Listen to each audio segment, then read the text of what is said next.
Good morning everyone, welcome back to the channel to a new blog. আজকে Sunday, তো মোটামুটি ভালো ঘুম ফুম দিয়ে এখন মোটামুটি 11টা বাজে উঠেছি। উঠে ফ্রেশ হয়ে নিয়েছি, আর ফ্রেশ হতেই দেবরু আমাকে বললো যে আজকের লাঞ্চটা দেবরুমা নিজের হাতে করবে। আর ও আজকে করবে হচ্ছে হলো ধনেপাতা কাঁচা লঙ্কা চিকেন, যেটা অনেকদিন ধরেই বলছিল করবে করবে করবে, বাট ওর এই কাজের জন্য করতে পারছিল না। তো আজকে ফাইনালি ওটা করছে। নিচে অলরেডি চলে গেছে, সব সরঞ্জাম জোগাড় করা হয়েও গেছে। চলো নিচে যাই, গিয়ে ওর মুখ থেকেই শোনো যে রেসিপিটা কীভাবে বানাতে হয়। তো এই যে আমার মাস্টার শেফ বউ ঘামিয়ে একদম নিয়ে উঠেছে। গরমটা সাংঘাতিক পড়েছে, আর পারা যাচ্ছে না। বাট অনেক শখ করে আমাকে বলেছিল এই গ্রিন চিকেনটা বানাতে, তো আজকে আমি ট্রাই করছি গ্রিন চিকেনটা বানানো। দেখি ফাইনাল রেজাল্টটা কীরকম হয়। আমি এখানে একটা পেস্ট করবো এখন।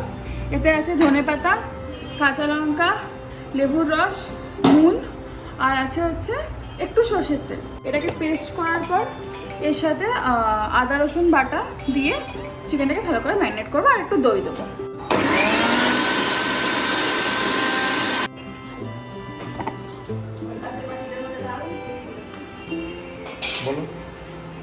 এই যে পেস্ট অলমোস্ট হয়ে গেছে। আমি একটু হাত দিয়ে দেখি ভালো করে ব্লেন্ড হয়েছে কিনা। হ্যাঁ, একদম ভালো করে ব্লেন্ড হয়ে গেছে। এবার এটার মধ্যে একটু দই দেবো, আদা রসুন দেবো। আদা রসুনের পেস্ট অলরেডি করা আছে, মা করে রেখেছে। দই দিয়ে আদা রসুনের পেস্ট দিয়ে আরও একটু সামান্য সর্ষের তেল দিয়ে মাংসটাকে ভালো করে ম্যারিনেট করবো। আমি তো খুবই এক্সাইটেড যে বউয়ের হাতে রান্না খাবো, বাট আমার বউয়ের অবস্থা থেকে আমার খুব কষ্ট হচ্ছে। ঘামিয়ে নামিয়ে একদম অস্থির হয়ে গেছে। তাহলে ভাবো, আমাদের মায়েরা 365 দিন এইভাবে খাটে, তার জন্য হাসির মুখে সকাল ভোর থেকে রাত অবধি। আমরা তো কোনো কষ্ট বুঝতেই পাই না, আমরা তো ঠান্ডা ঘরে বসে কাজ করি, তাতেই আমরা বিরক্ত হয়ে যাই। তো মারা কি করে করে। এই যে মা বসে আছে। আজকে বেশি না, 3বার স্নান করেছি সকাল থেকে এই পর্যন্ত। কবার? 3বার হয়ে গেছে অলরেডি, আরও 2বার হবে। বিকাল একবার হবে, রাতে শোয়ার আগে একবার হবে। ঠান্ডা লেগে যাবে তো স্নান করলে। উপায় নেই তো, কি করবো, ঘেমে ভিজে যাচ্ছি, গায়ে ম্যাক্সিটা রাখতে পারছি না, গরমে এত অসহ্য লাগছে। যাই অমনি বাথরুমে জল ঢালছি। এখন আমি এই যে আমার মাংস, কত মাংসটা 1 কেজি, 1 কেজি চিকেন নিয়ে নিয়েছি। এতে আমি এবার দেবো দই,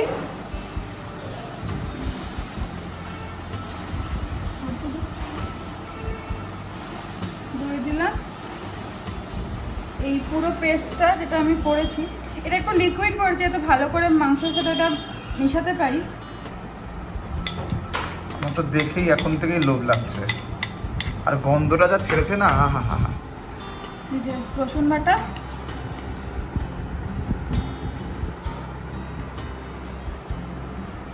আর এই যে আদা বাটা। রসুন বাটাটা 2 চামচ দিয়েছি, আদাটা 1.5 চামচ মতো দিলাম, ঠিক আছে। আর একটু নুন দেবো, আর একটুখানি সর্ষের তেল দিয়ে মাংসটাকে আমি কিছুক্ষণ মেখে রাখবো।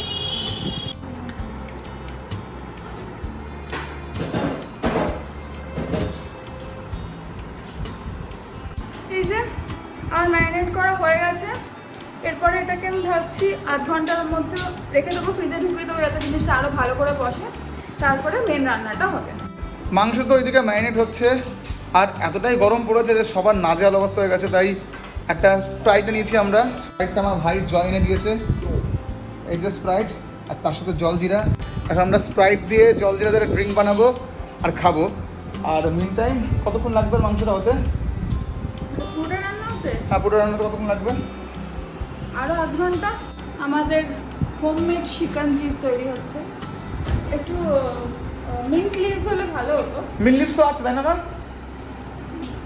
মিন্ট লিভস আছে না আমাদের? পুদিনা পাতা নেই? আমি তো অনেকগুলো এনেছিলাম। ও পচে গেছে। এটা একটু কেউ খুলে দিতে হবে, আমার গায়ে জোর নেই। ধরো, কি করলে তুমি জিম করে? আমাদের হোমমেড শিকানজি রেডি। এটাতে যদি আরেকটু ওই বিট নুন, তারপরে একটু পুদিনা পাতা ফাতা দিয়ে বেশ সুন্দর করে গার্নিশ করে দেওয়া যেত, তাহলে আরও ভালো হতো। কিন্তু আজকে আমাদের সবার খুব টাইমের অভাব, তাই আজকে শর্টকাটে সব করা হচ্ছে। আমারটা প্লেন স্প্রাইট, আমি প্লেনই খেতে পছন্দ করি। আমি অত ওই জলজিরা ফ্লেভারটা আমার খুব একটা ভালো লাগে না। শিকানজি। তোমার কেমন লাগছে? তুমি কোথায়? এটা কি অজিতা নাকি? थारा पैसा थारा गाड़ी थारा चियर्स। এই তুমি যে শিকাঞ্জিটা খাচ্ছ কেমন লাগছে ভাই? খুব সুন্দর, কিন্তু এত গরম তো তাই জন্য আর পারা যাচ্ছে না। ভালো একটা চিকেন খাই। তো আমাদের শিকাঞ্জি খাওয়া হলো, এবার আবার রান্নায় লেগে পড়বো। চিকেন তো দিকে ম্যারিনেট হচ্ছে, প্রায় আধ ঘন্টার উপর হয়ে গেছে, আরও কিছুক্ষণ হবে। ইন দ্য মিন টাইম আমি মশলাগুলো মানে পেঁয়াজ, রসুন, গরম মশলা এগুলো ভালো করে কষিয়ে নেবো, তারপর চিকেনটা অ্যাড করবো। আশা করছি বেশিক্ষণ লাগবে না, মেন কাজ যেটা ম্যারিনেট করা সেটা তো হয়ে গেছে। আর একটুক্ষণ ম্যারিনেট করতে পারলে ভালো হতো, বাট কোনো ব্যাপার না। আজকে আমি তো ফার্স্ট টাইম ট্রাই করছি, যদি ভালো হয় পরের দিন আরও ভালো করে ট্রাই করবো। কড়াই আমার গরম হয়ে গেছে, তেল দিলাম একটু, সাদা তেল। তোমরা এই রান্নাটা সরষের তেলেও করতে পারো। আমি ম্যারিনেশনে যেহেতু সরষের তেল দিয়েছিলাম, এখানেতে সাদা তেল দিলাম, দুটো মিক্স করে করছি যাতে একটা ব্যালেন্স থাকে দুটোই। বা তোমরা যদি চাও পুরোটাই সরষের তেলে বা পুরোটাই সাদা তেলে করতে পারো, যার যেরকম খুশি। মা আজকে আমার অ্যাসিস্ট্যান্ট, মা সব কিছু গুছিয়ে দিচ্ছে আমাকে, আমি শুধু খুন্তি নাড়বো। মা লঙ্কাগুলোকে চিড়ে দিচ্ছে। তো লঙ্কা দেওয়ার আগে আমি তেলে দেবো, তেল গরম হয়ে গেছে। গোটা গরম মশলা, এলাচ, 3-4টে এলাচ দেবো। এলাচের মুখটা একটু চিড়ে দিও, নাহলে গরম তেলে পড়লে কিন্তু এলাচটা ফাটবে, এই জন্য এলাচটা চিড়ে দেওয়াই ভালো। 4টে এলাচ দিলাম, একটা দারচিনি দিলাম গোটা, আর দেবো সামান্য একটু লবঙ্গ। গরম মশলাগুলো একটুখানি সাঁতলে নিলাম। এরপরে আমি এই যে স্লাইস করে কেটে রাখা পেঁয়াজ দিয়ে দেবো।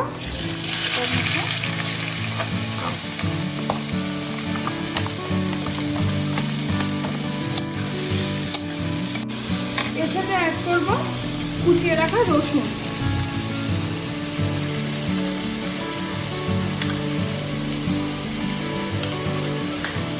আর দেবো এই যে চিড়ে রাখা লঙ্কা, মাঝে লঙ্কাগুলো আমাকে চিড়ে দিল, লঙ্কাগুলো এর মধ্যে দিয়ে দেবো। এরপরে এই জিনিসটাকে ভালো করে একটু ভেজে নেবো, যতক্ষণ না পেঁয়াজটা আমার পুরো একটা গোল্ডেন ব্রাউন কালার আসছে।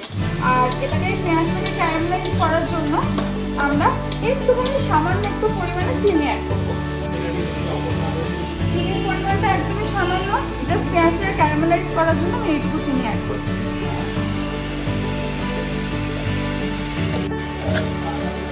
ফ্লেমটাকে একটু বাড়িয়ে দিলাম, একটু তাড়াতাড়ি পেঁয়াজটা ভাজা হয়ে যায়।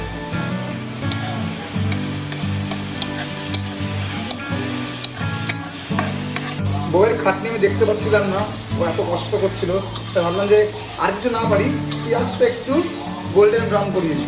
কি সৌভাগ্য আমার, কিন্তু বেশ প্রফেশনালদের মতনই খুন্তি নাড়াচ্ছে। ও অ্যাকচুয়ালি ভালোই রান্না করে, যখনই আজ অব্দি আমার যা যা করে খাইয়েছে খুবই ভালো করেছে। একদিন সেরারও কোনো একটা ব্লগ শেয়ার করা যাবে। আমার একটা কাজ হয়ে গেছে, সেটা হচ্ছে পেঁয়াজটাকে সুন্দর করে একদম গোল্ডেন ব্রাউন করে ভেজে দিয়েছে। এরপরে আমি এটাতে অ্যাড করবো এই যে যেটুকু ধনেপাতার পেস্ট বাকি ছিল, সেই পেস্টটাকে আমি এখন এই ভাজাটার মধ্যে অ্যাড করবো।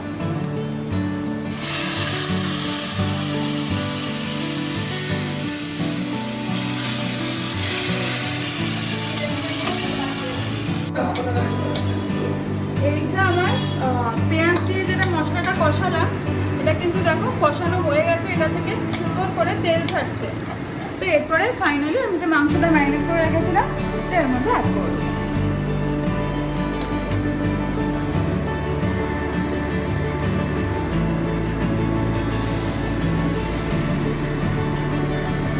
আমি নিশ্চিন্ত যে আমার মেয়েরা রান্না পারে। আমি এখন তীর্থে ঘুরে বেড়ালেও আমার আর কোনো সমস্যা নেই। আমার ছেলে মেয়েদের খাওয়ার চিন্তা আমার করতে কিন্তু হবে না। মেয়েরা যে রান্নাগুলো করে মা তো একটাও খায় না, কারণ মা মাংস খায় না। তো মার জন্য কবে মাছ বা নিরামিষ কিছু রান্না করে, পনির রান্না করে খাইয়েছে মাকে। হ্যাঁ, কিন্তু মাছটা খুব ভালো, দেখতে খুব সুন্দর হচ্ছে, খেতেও খুব স্বাদ হবে। যে বাটিতে আমি মাংসটাকে ম্যারিনেট করেছিলাম ওতে তো মশলাটা লেগেছিল, আমি সামান্য একটু জল অ্যাড করে মশলাটাকে ভালো করে ধুয়ে নেবো, মানে এর মধ্যে মিশিয়ে নেবো। মিশিয়ে এই জলটাও রান্নায় অ্যাড করে দেবো। তাতে কী হবে, আমাকে আলাদা করে আর জল অ্যাড করতে হবে না। এই মশলা ধোয়া জলটা দিলেই এই মশলাটাও আরও অ্যাড হবে এবং মাংসের টেস্টটা আরও ভালো আসবে।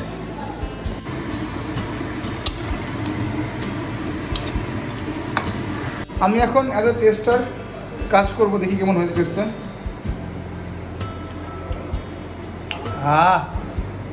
ফ্র্যাঙ্কলি বলছি, মানে নিজের বউ বলে বলছি না, দারুণ হয়েছিল, দারুণ টেস্ট হয়েছিল।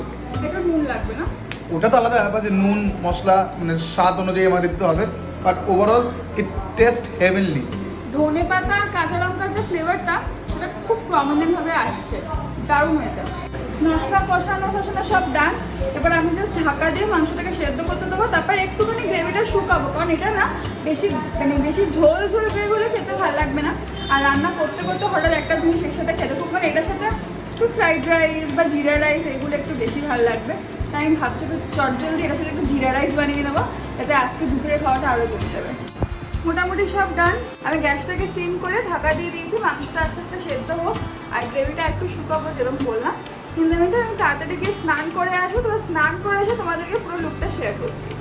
আর আমি স্নান করতে করতে মা একটু দেখভাল করে দেবে যে মাংসটা সেদ্ধ হলো কিনা, কারণ অলরেডি 2টো বাজে। এরপরে স্নান করে খেতে খেতে আরও বেলা হয়ে যাবে, আর আমার জন্য সবাই ওয়েট করছে, সবারই দেরি হচ্ছে। তো মা বললো তুই স্নানটা করে আমি বাকি কাজগুলো করে দিচ্ছি। আর জিরা রাইসটাও মাকে বললাম, তো মা বললো ঠিক আছে আমি করে দেবো জিরা রাইসটা। তো জিরা রাইসের রেসিপিটা মা তোমাদের সাথে শেয়ার করবে। আমি স্নান করে আসলাম, বাট এদিকে জয় দেখি আমাদের আগেই খেয়ে নিয়েছে। প্রচুর খেলে লেগে কেমন ছিল চিকেনটা? গুড। ভালো হয়েছে। আর এই যে হচ্ছে জিরা রাইসটা মা করেছে। মা একটু রেসিপিটা বলে দাও। আর এটা রেসিপি করা কি, এটা সবাই জানে। পেঁয়াজ ভেজে নিয়ে তার মধ্যে জিরা দিয়ে তারপরে ভাতটা তার মধ্যে ফ্রাই করে নামানোর আগে নুন চিনি ঘি বৌমা যেমনি বলে গেল সেমনি করলাম। আমি করিনি কোনো দিনও, আমার মা বললো তাই আমি করলাম। এই যে জিরা বৌমা, রাইসটা বেশ ভালো লাগে আমার খেতে। আর এই চিকেনটা যেহেতু একটু ড্রাই এর ওপর, তো ভাবলাম সাদা ভাত বাদ দিয়ে একটু জিরা রাইস দিয়ে ট্রাই করে দেখি।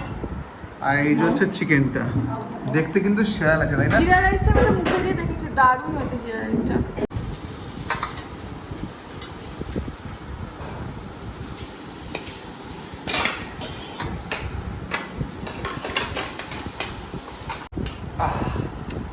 জয় পুরো খেয়ে দে। আরে সাবাস, ওটা থ্যাংক ইউ বলে যাও। Thank you. আরে থ্যাংক ইউ থ্যাংক ইউ সবাইকে। হেভি হয়েছে রান্না, তোমরা খেয়ে নাও, অনেক বেলা হয়েছে। এই চশমাটা তুমি কোথা থেকে নিলে? এটা আমি ডিওর থেকে, খ্রিস্টান ডিওর। ইয়ে, এটা কি 2 নম্বর ডিওর? না না, 1 নম্বর। উই 1 নম্বর ডিওর কি? 1 নম্বর ডিওর অরিজিনাল। পয়সা খেয়ে যা, সাবধানে যাস। সেরা খেতে হচ্ছে, সেরা। আমার বউ জিন্দাবাদ। ধন্যবাদ। কি মা, তুমি জিরা রাইস খাবে না? খাবো। তুমি তো চিকেনটা খেতে পারবে না, বাট তোমাকে একদিন ফিশ দিয়ে করে খাওয়াবে। আমিও দেখে নিয়েছি রেসিপিটা, একবার আমি করবো, তুমি ব্লগ করবে, ঠিক আছে? আমি অন্য কিছু করবো।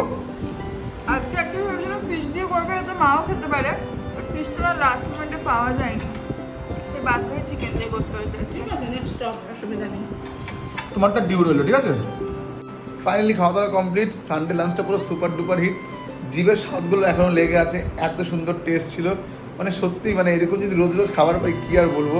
তো যাই হোক, এত সুন্দর খাবার পর বাঙালিদের একটা নিয়ম আছে যে একটা সুন্দর ঘুম চাই।